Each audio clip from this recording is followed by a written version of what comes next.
আশুলিয়ায় বকেয়া বেতন সহ পাওনা পরিশোধের দাবিতে প্রায় ২৪ ঘন্টা সড়ক অবরোধ করে বিক্ষোভ করছে বার্ডস গ্রুপের শ্রমিকরা। এ বিষয়ে আরো বিস্তারিত জানাতে সাভার থেকে আমাদের সঙ্গে সরাসরি যুক্ত হচ্ছেন সহকর্মী শফি মাহমুদ।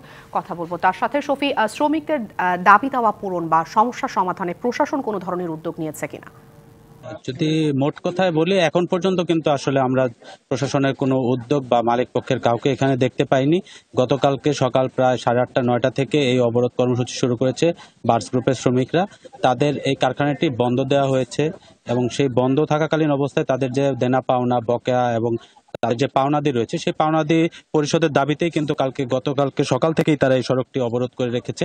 আমরা দেখতে পেয়েছি কালকে সারা রাতও তারা এই সড়কে ছিল, বৃষ্টিতে ভিজেছে, কিন্তু তারা সড়ক ছেড়ে যায়নি। পাশাপাশি তারা কিন্তু আসলে কোনো ধরনের উচ্ছৃঙ্খল আচরণও করেনি। তারা শান্তিপূর্ণভাবেই সড়ক অবরোধ করে তাদের যে কর্মসূচি সেটি পালন করে আসছে। তাদের একটাই দাবি, তাদের যে বকেয়া পাওনাদি রয়েছে। এনজিওর কিস্তি প্রথমবার বিকাশ পেমেন্ট করলেই 20 টাকা ইনস্ট্যান্ট ক্যাশব্যাক। এবং কারখানা বন্ধ হলে তাদের আইন অনুযায়ী যে পাওনাদি পরিশোধ করার কথা সেই পাওনাদি পরিশোধ করে দিলেই তারা সড়কটি ছেড়ে চলে যাবে এবং তারা শান্তিপূর্ণভাবে তাদের এই অবস্থান কর্মসূচি যতক্ষণ পাওনা আদায় না হবে ততক্ষণ তারা চালিয়ে যাবে বলে আমাদেরকে জানিয়েছেন।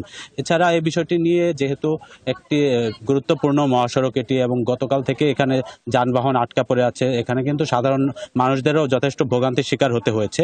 তো আমরা গতকালকে দেখেছিলাম আইন শৃঙ্খলা বাহিনী তাদেরকে বুঝিয়ে সড়ক থেকে সরিয়ে দেওয়ার চেষ্টা করেছিল, কিন্তু যেহেতু তারা এই শ্রমিকরা যারা আন্দোলন করছেন তাদের দাবির মুখে আসলে শেষ পর্যন্ত প্রশাসন কিন্তু সরে যেতে বাধ্য হয়েছেন। প্রশাসনের সাথে কথা বলে আমরা যতটুকু জানতে পেরেছি তারা চেষ্টা চালিয়ে যাচ্ছেন মালিক পক্ষের সাথে যোগাযোগ করার এবং দ্রুত সমস্যাটি সমাধান করার। তবে এখন পর্যন্ত কিন্তু তারা অফিসিয়ালি আমাদেরকে কোনো ধরনের বক্তব্য দিতে পারেননি। শুধু তারা আমাদেরকে যেটি জানিয়েছেন যে তাদের চেষ্টা চলমান রয়েছে এবং দ্রুত সময়ের মধ্যে তারা এই সমস্যাটি সমাধান করে এই সড়কটিতে যান চলাচল স্বাভাবিক করার চেষ্টা চালিয়ে যাচ্ছেন।